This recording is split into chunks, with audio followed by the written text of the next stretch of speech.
We are joined today by the wonderfully wise and relatable Dmitria Burby. Dmitria is someone who put in the hard work to climb the ladder, build the dream house, start the beautiful family. She had it all. And when she looked around, realized, wow, I'm still not happy. Where does this come from? There's something in me that is perhaps preventing my happiness. We're going to investigate the intricacies of what happens when our self identity and self worth gets wrapped up in work or external materiality. And through Dimitria's story, we're going to look at how to begin to make space for our truer selves to come through simple yet profound practices like breathing, resting, taking the time and space to ask ourselves questions that no one else is asking. And then finding the practices that work for you to create enough self care and self love for you to keep going and keep designing a life that is true for you rather than the life you think you should have. This episode is an invitation to reflect on what truly makes you happy and what practices allow for the creation of space and true self to come through. Without further ado, let us dive in with Dmitria Burby. Demetria, welcome to the podcast. I'm so excited to dive into our conversation today. There's so much incredible ground that I know we'll cover. Thank you so much for having me. I am so excited for this. Me too. Just in our little chat before recording, I can already tell that the audience is going to resonate so much with your story. So I'd love to start there and have you just walk us through what was your career path? What was success like for you? And what were some of those lessons along the way? Yeah. I actually went to school as a computer engineer. I thought, it was the 90s and computers would be a great thing for me to get into. And so I took this path down engineering and then got really deep into network security, which is like a pretty niche and male dominated industry. At least it was in the 90s, the like mid to late 90s. And then I got out of school and I went to find a job and I was interviewing with these companies and I just realized like, oh my gosh, I can't do this. Like these environments are so stifling.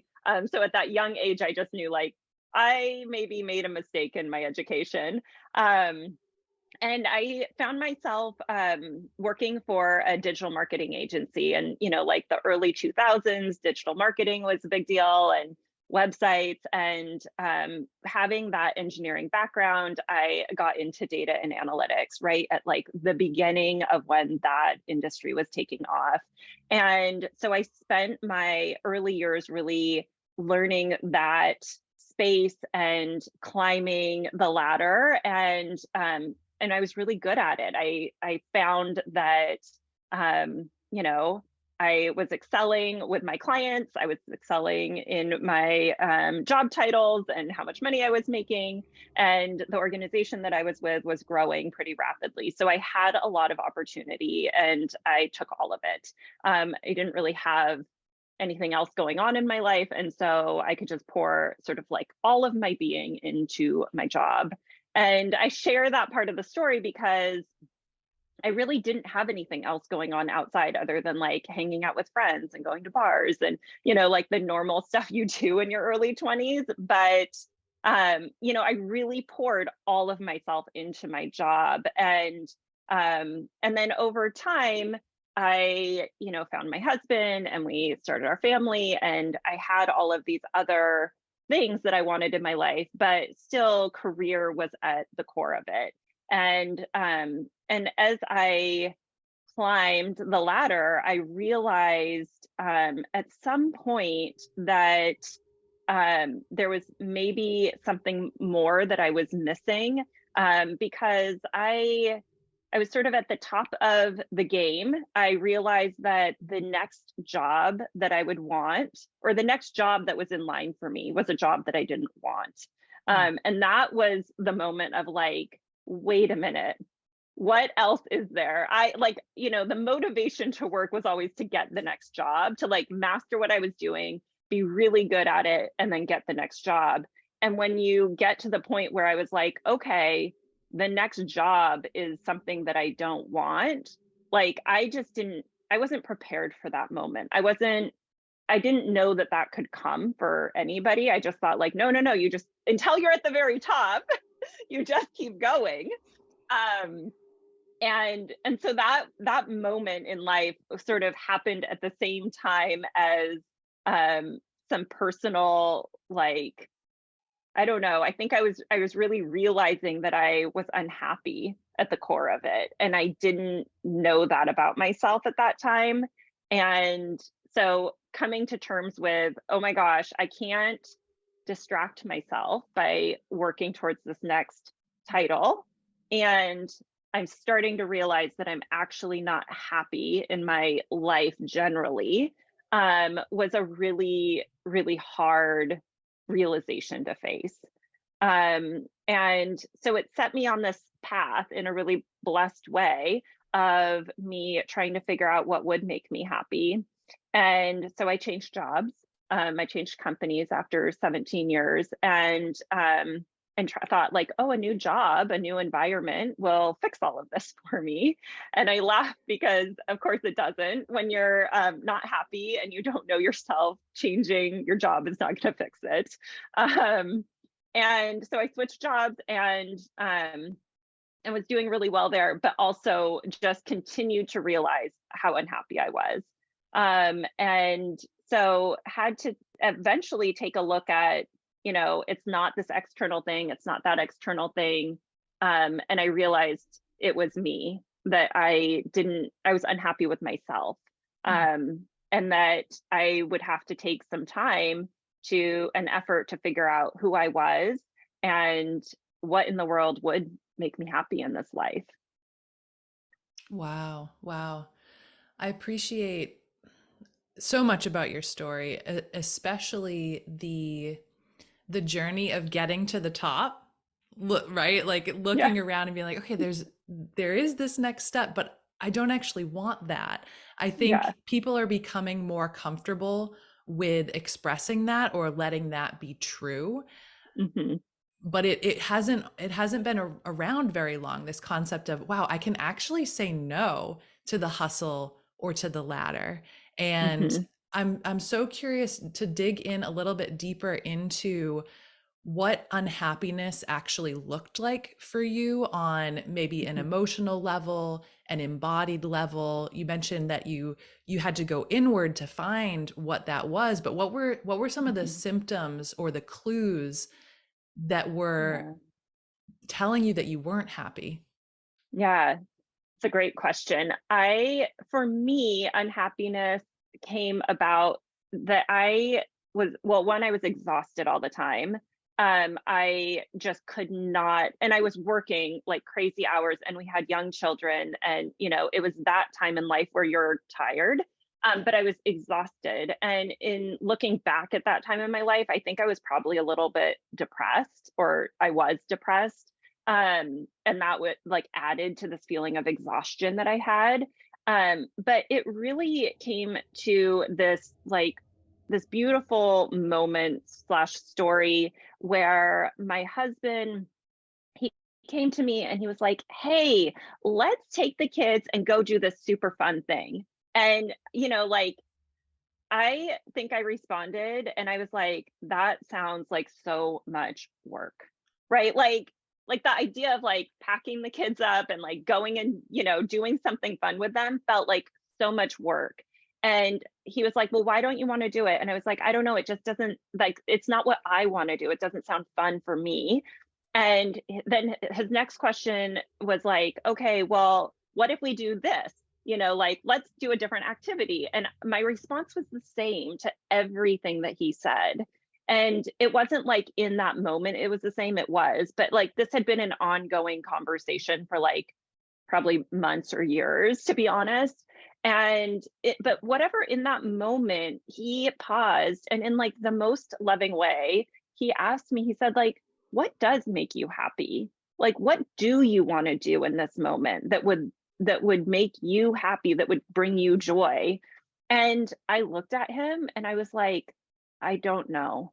Like I actually had lost sight of what what would be enjoyable for me to go do with the family, or what would it be enjoyable for them to go and like give me space. Like that didn't feel like it was going to be enjoyable either. And so it was this moment of him asking me, what makes you happy? What do you like to do?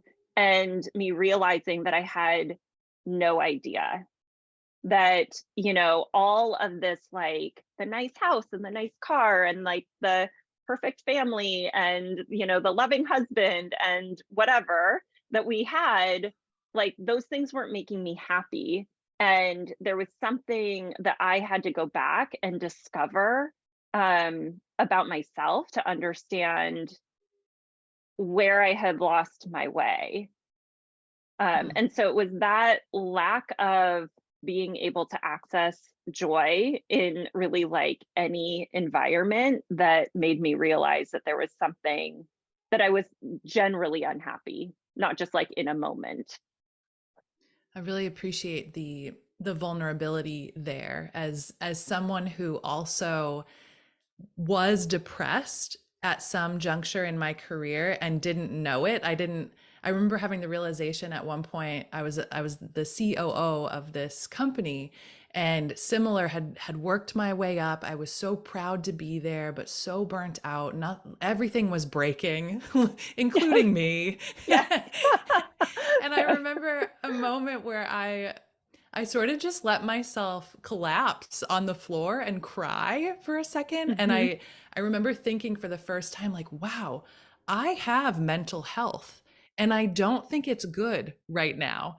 And maybe Yeah. that's part of what's happening. And just like having that not have even been part of the equation. I knew my physical Hmm. body was Yes. exhausted. I knew I was processing a ton of emotion and couldn't keep up with that. But it was the first time I realized, wow, I might be depressed here. Hmm. And so your naming of what that felt like, where you're looking around all these things that like should or could bring joy, and yet because they sit outside of us or whatever, because of our connection or ability to relate to it from a Hmm. place of full vitality within ourselves, it's like, to me it almost felt like indifference. I was like, Yes.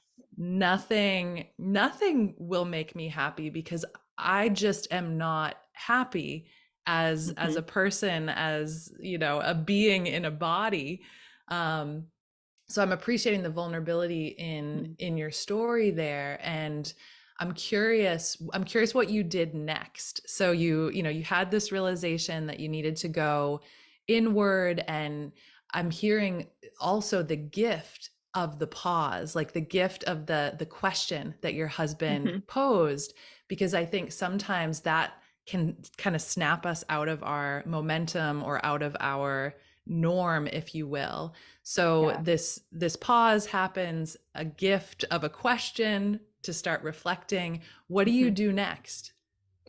Well, I will say in the moment I didn't realize I was going inward. It's only now, years later, where I was like, oh, that's what I was doing. I was turning from this external facing existence, right, that I had been in since I was a child, of, you know, earn more money, buy more things, that will make you happy, like accumulate, accumulate, accumulate, and like attach to yourself to make you happy or to know who you are. It's only now when I look back that I was like, oh, that was the moment that I was like, oh, none of this is working. I have to search for something else. And in that moment, I didn't know I was like turning inwards. Gotcha. And so I think it's just helpful sometimes to say like, you don't necessarily like know what you're doing as you're fumbling through this process. Like you kind of take that next step that's in front of you, and then the steps, you know, they show up along the way, as Rumi will say. And then all of a sudden you're in this very different spot. But I love your reference of the pause, because it was so pivotal, that moment where he asked that question. And instead of me Well, I mean, I don't fully remember. I probably yelled at him in the moment and was like, totally irrational. But but inside, in my like calm zen place, I took that pause and really took it in of like, oh yeah, let me figure this out. And the first thing I did was I started to read some books. And I realized that I was burnt out. I realized that I was sort of a workaholic and addicted to filling up all of our calendars, not just my calendar, right? Like if we kept busy, if I was busy, then I didn't have to think about anything. I didn't have to feel anything. I could be numb to like any of my emotions, including happiness. And so I started reading some books that were like really accessible to my masculine on the go personality at that time. And they were things like how to say no in your life, like how to learning how to rest, asking the question about who you are. How do you identify yourself? If you strip away your job title and the title of wife, mother, sister, daughter, who am I? And I couldn't answer that question at all. I didn't know outside of my job title and like all of the things that I did, I didn't have any connection to being anything else. And so I really contemplated that question. I still do today, ask who I am. And it's a really big part of my practice of remembering that I am something that I feel connected to that's outside of how anybody else defines me. And so it's that is what when I think about that self-discovery journey and really getting to know who you are, it's like, what is that spark inside of you that you can connect with and feel like, yes, this is who I am. And then that expresses in some way out that can be defined, but isn't defining me from the outside in. Mm. I love that distinction. Yeah, that's really, really helpful of how you're framing that. And I also appreciate you highlighting that when you're going through it, we don't always know where we Hmm. are in the process, or are even able to see the full spectrum of what's happening to us Hmm. until we have that hindsight. And I'm struck by what you said about learning how to rest, and that the impulse was to go get the books, to go look outside of ourselves, maybe still in that pattern of leaning on the habits that we maybe already knew. And that still was a pathway. That was maybe the next logical move to even be Hmm. able to start looking inward. But I'm struck by the learning to rest, and how in a way that almost feels like the opposite energy or the opposite medicine to maybe combat some of that control or that Hmm. perfectionism, even that busyness. Because I know Yeah. I'm someone who absolutely has those perfectionist and control wounds. And I know Yes. before we hopped on, we were talking about a little bit of that like early childhood trauma as well, and Hmm. how that can impact these patterns. So I guess talk to me about those patterns and what it was like to start to both notice them, but also like give yourself the dose of the opposite energy, and how you Yeah. learned into that. Yeah. I have to just pause though and say your wording there of perfectionist wounding is profound, Mm, right? We as a society talk about like perfectionism and drive and hustle and all of those things um as positives, and I feel like we've shifted to start to see that they are not always positive, but they do come from a deep place of wounding. And I think that's so critical for people to really understand that perfectionism in almost any scenario, there's not a lot of positive there. it does come from a place of like deep hurt. So I just was like, oh, you said Yeah. that. And I was like, oh, Oh, I love that. I love that. So thank you. of course. Yeah, It's a big one. it is. And when you have had childhood trauma, which if you're a perfectionist, you have really had Mm-hmm. some reason that your nervous system has adapted and taught you that you need to be perfect in order to be safe, right? Like there is some place in your childhood development that you learned that in order to be safe or be valued that you needed to like uphold this, standard that isn't Absolutely. necessarily real. um but the idea of learning how to rest, I think, was such a foreign concept to me.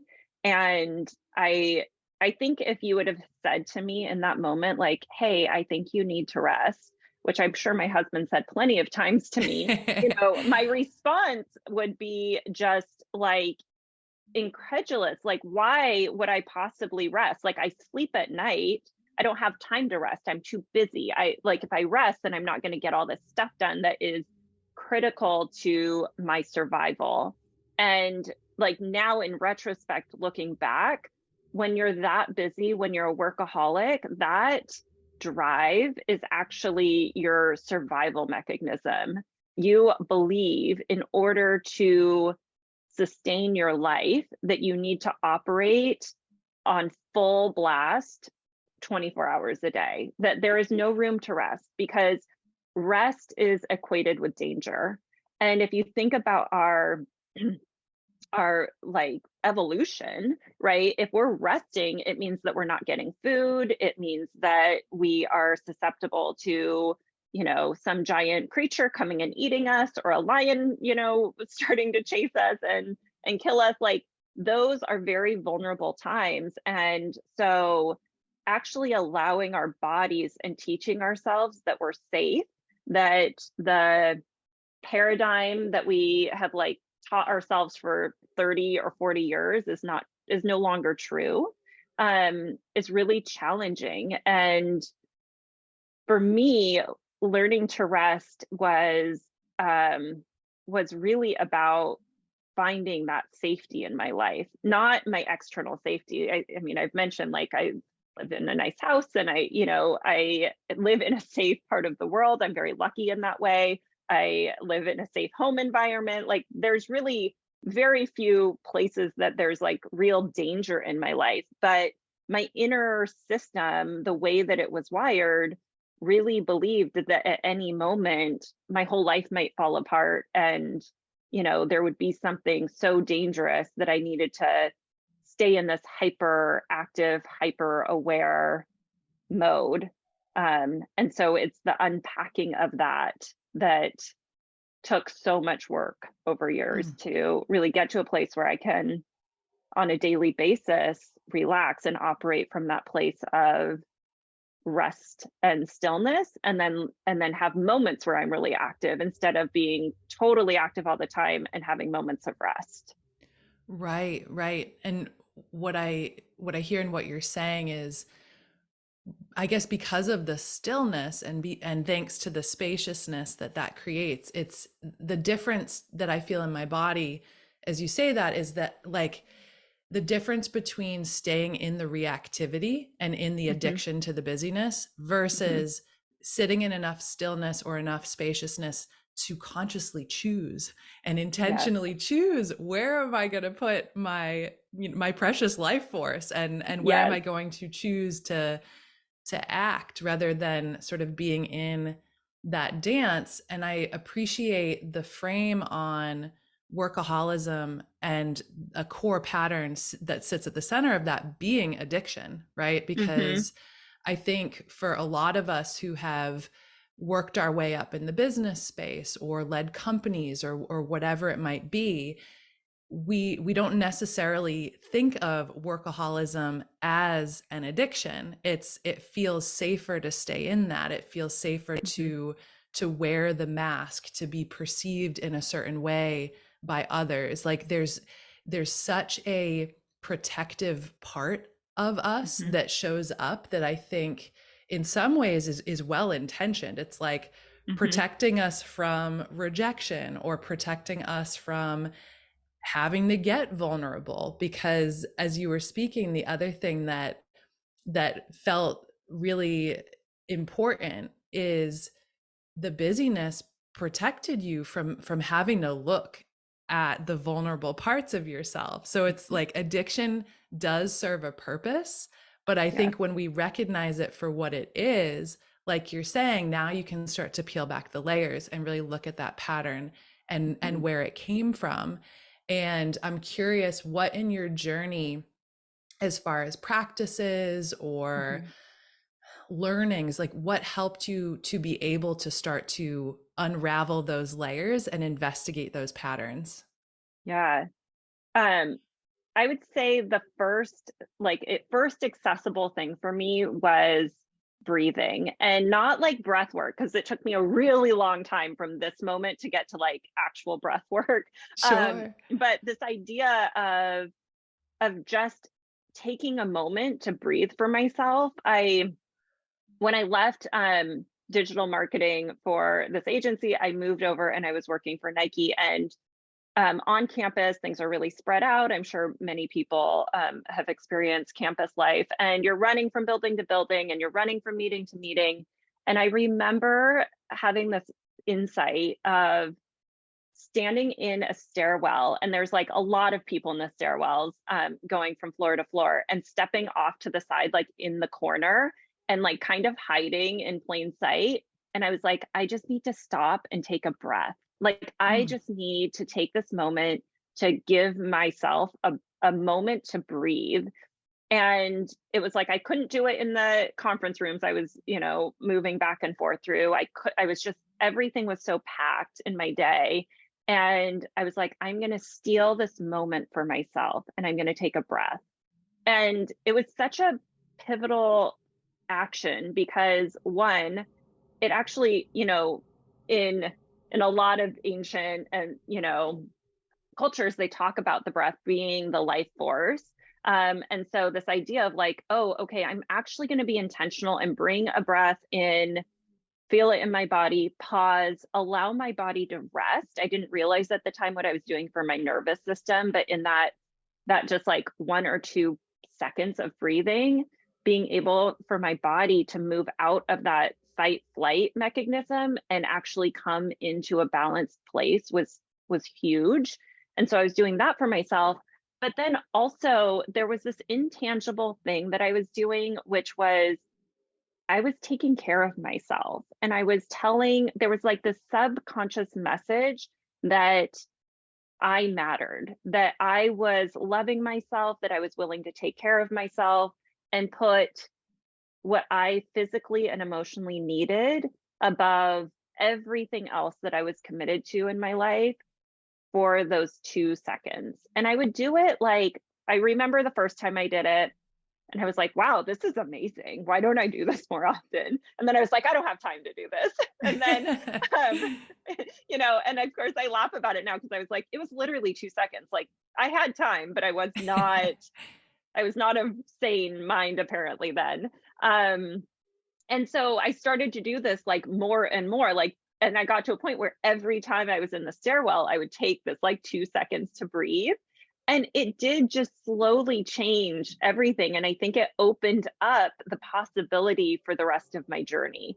So I think wherever you are, if you're in that place where you're like so busy and don't have time to do anything, like just taking a second when if you're commuting, like before you walk in the door to like whatever's going to meet you at home, just taking a second to like pause and take a breath, or before you walk into the office, taking that second to pause and breathe. Really, it seems so simple, but it does open up your life to all of the other things that then I was able to explore. It opened up the door to meditation. And I had heard for years, like, oh, you should meditate. It's this amazing thing. And I was like, I don't have time. I can't turn off my brain. But this breathing, taking this 2 seconds, I was like, well, maybe I could, meditate for like 2 minutes or 5 minutes. I could try. And so it opened up the door to that, which then opened up the door to yoga. and really connecting back in with my body. And it all sort of circles around this idea of slowly finding safety in my body again, which then allowed me to really take a deeper look at, what was I avoiding? What was I running from that I didn't want to have to take a hard look at and deal with from a young age. Right, right. It's what's remarkable to me is how simple but profound something like the breath can actually be. And I can't help but think of the the comparison between, say, tech and nature, masculine Hmm. and feminine, right? It's like Hmm. I think we've gotten to this point where we've learned to value that which is really complex or showy or over the top or expensive or whatever it might be. And yet there's this incredible profundity that exists in things that are free, in things that Yes. are as simple as taking a breath or putting our bare Hmm. feet on the ground. And I think we've systematically learned to devalue the feminine so much that it's almost a reclamation of that simple Hmm. profundity that we're in right now Hmm. as we relearn these things. And what I love about your story here is you were almost able to leave yourself breadcrumbs along the way Yes. of like having the environmental cue that, okay, when I'm in the stairwell, I'm going to breathe, and Yes. baking that in so that you could actually over time start to value yourself and feel like I'm worthy of this breath. I'm worthy of Hmm. having a nervous system that isn't going haywire all the time. And so I love that you were able to design that into your life. And it sounds like doing that is part of what opened up even more space and let you look at that life differently so that you could start to make even more choices or lean in even more into those spaces. So Hmm. yeah, I'm appreciating the strategy that you had there, whether you realized it at the time or not, of like how profound that strategy actually would be. Yeah, I definitely did not know what I was doing then, but now I'm like, oh, it is. I was genius to do this for myself, Yeah. right?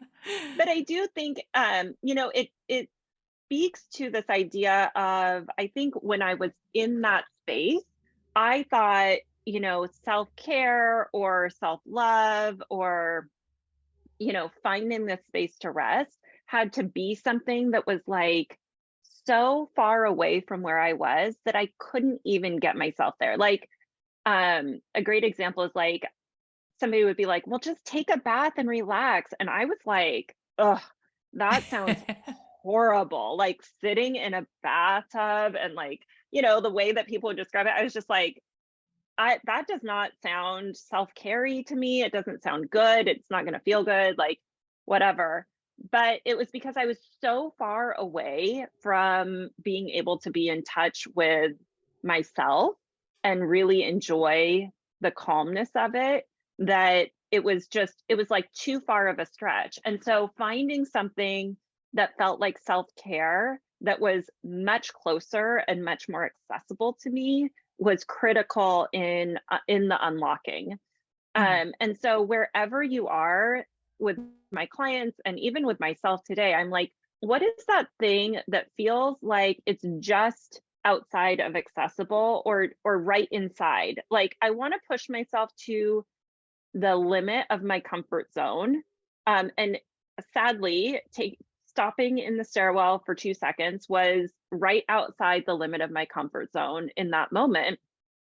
But, even today, I'm like, okay, what is the practice that I can have that puts me just outside where I'm comfortable, but I know is nourishing? And so, how do I like add that into my life now? Where it's not taking so much of a leap that you just discount it completely. So finding that like balance of where you can reach the step, I think is Yeah. really important in the process. Yeah, definitely. I like the visual of the comfort zone as well. And I almost picture it as a bubble, right? It just gets Hmm. kind of bigger and bigger the more comfortable you get being in the stillness or being with your own thoughts, your own emotions. Hmm. And then it's like, okay, what's one more step I can take? So I think that's super, super helpful.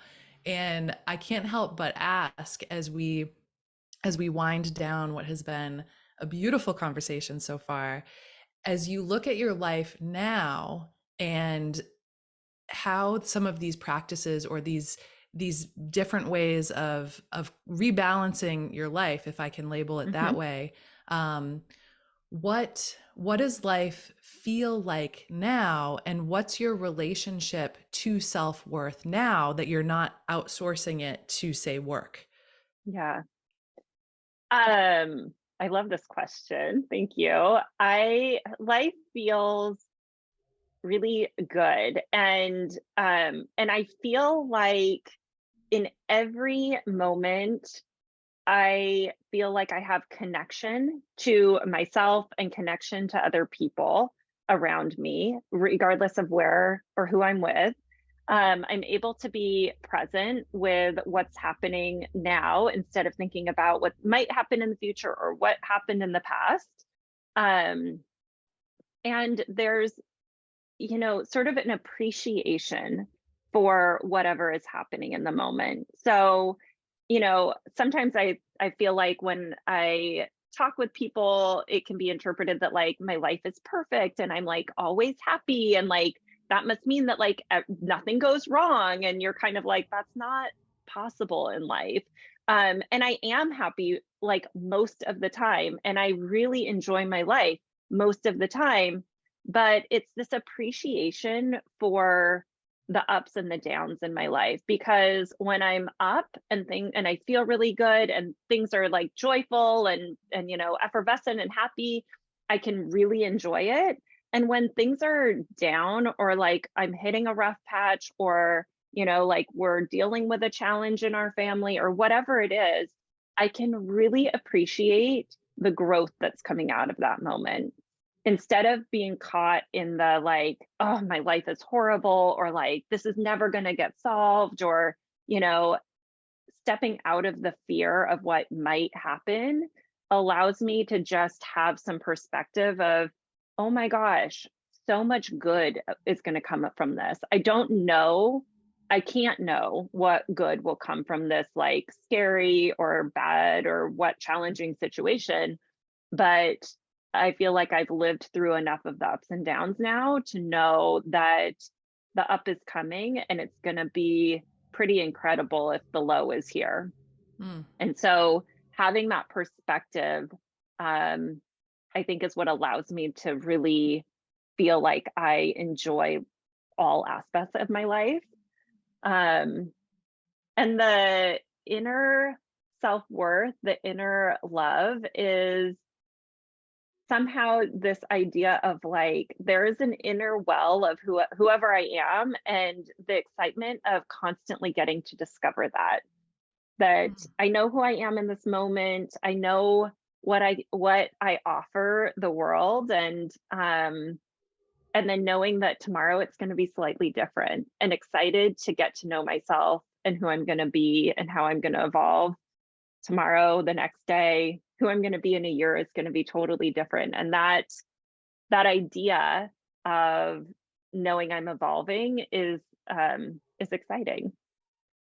Oh, so beautifully said. So beautifully said.